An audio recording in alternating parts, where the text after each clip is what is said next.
On Tuesday, the National Park Service announced a proposal to sharply increase entry fees to 17 of America's busiest and most iconic national parks. Starting next year, it would cost cars $70 instead of $25 or $30 to enter public treasures like Yellowstone, Yosemite, Shenandoah, and the Grand Canyon during peak season. President Donald Trump's Secretary of the Interior, Ryan Zinke, said the money is needed to repair the park's roads, campgrounds, and bathrooms.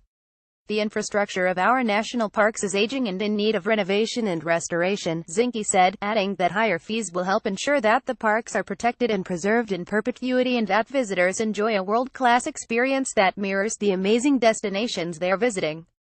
Critics rightly worry that the fee hikes will price out lower-income Americans, who are already underrepresented among visitors to national parks. One of the basic ideas from the very beginning was that parks would be accessible to all Americans regardless of income level, Jim Northrup, until recently the superintendent of Shenandoah, told Think Progress.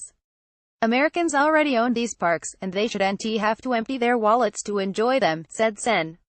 John Tester, a Democrat from Montana. Maureen Finnerty, chair of the Coalition to Protect America's National Parks, said in a statement, "The enormity of the increases exceeds any increases in the history of the National Park Service. We were shocked when we read the SD administration's proposal." Meanwhile, the Trump administration has proposed steep budget cuts to the National Park Service, and the House's appropriations bill cuts it slightly. The Senate has not released its specifics. But if the agency needs money so badly, why slash its budget? While there's bipartisan concern on Capitol Hill about the fee hikes, the Senate may hold a hearing on it. Another proposal this week that affects national parks has gone largely unnoticed. A Department of the Interior report on Tuesday, a response to Trump's executive order in March on promoting energy independence and economic growth, outlined its plan to ease the leasing of federal lands to fossil fuel companies for mining and drilling, namely by reducing environmental oversight and limiting public input. Some of this land is directly adjacent to America's national parks.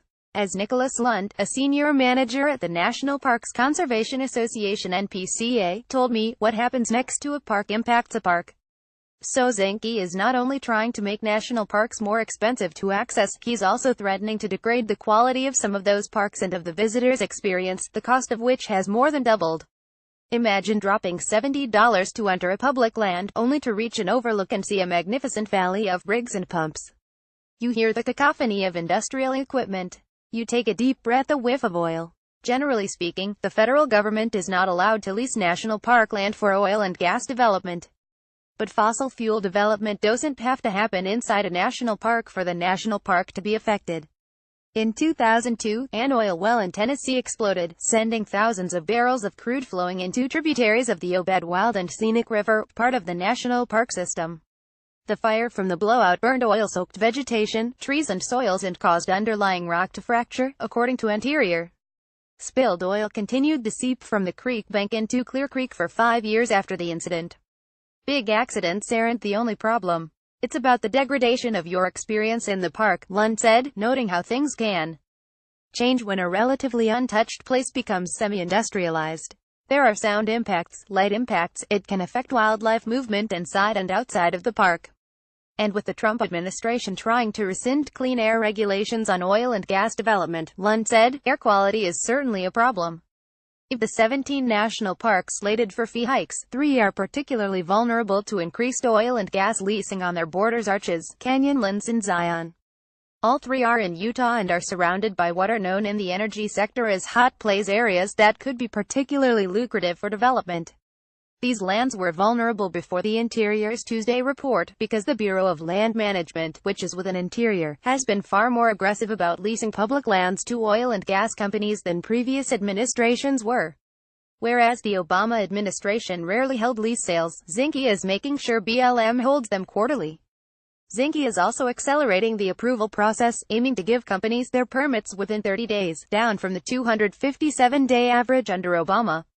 At least 2 national park-adjacent lands have been floated for leasing under Zinke.